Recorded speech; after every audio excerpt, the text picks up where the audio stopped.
مع قناة خنفسة جبت لك صناعة أنتيبيوتيك طبيعي بالخلطة الخماسية لعلاج الكحة والسعال والرشح وضيق التنفس وحمايتك من عدة أمراض، والأكثر من ذلك كيعمل على تقوية المناعة وتنظيف الجسم من السموم والتخلص من الكوليسترول. مكونات سهلة وبسيطة اللي كتخلص من الالتهابات سواء الرئوية أو اللي تكون في الجسم ديالك، غني بالفيتامينات.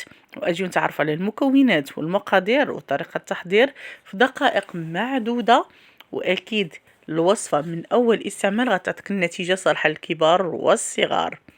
هنا كيف شفتي معايا كناخد أي نوع من الحوامض اللي عندك، حامض برتقال أو كذلك ممكن تستعملي الليمون الوقت ديالو هذا، بشرط انك تستعمليه بالجلفة ديالو وتغسليها مزيان. غادي نضيف مكون اخر اللي تيحيد لنا التجلطات الدمويه وفي نفس الوقت كينفع بشكل كبير الناس اللي عندهم مشكل ديال الدوره الدمويه ثقيله، وكيحيد لنا البلغم والسعال.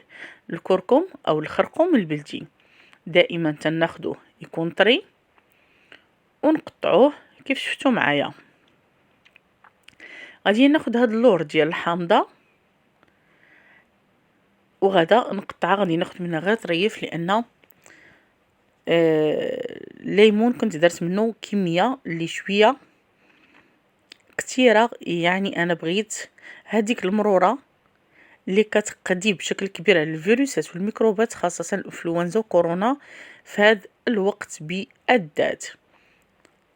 هنا دائما تنصحكم لرفع المناعه ديال الجسم ديالكم بالثوم، خاصة إلا كان اللون ديالو أحمر، وأنا شخصيا كنعتمدو في الوصفات ديالي أو في التغذية ديالي بكثرة، وتنديرو حتى في الطاجين هكا كاين كفصوص أولا بات بالنسبة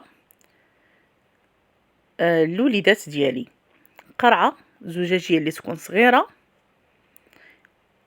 نوضعو فيها الحامض، فوالا كيف كتشوفوا معايا، ونضع فيها باقي المكونات.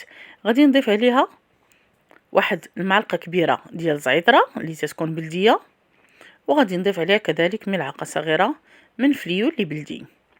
كنمعس وكنخلط جيدا حتى كنحصل على واحد العصير اولا على واحد السيرو. كنخليها تبات 12 ساعه ومن بعد كنبداو نستعملوه من المساء وردوا عليا الخبار.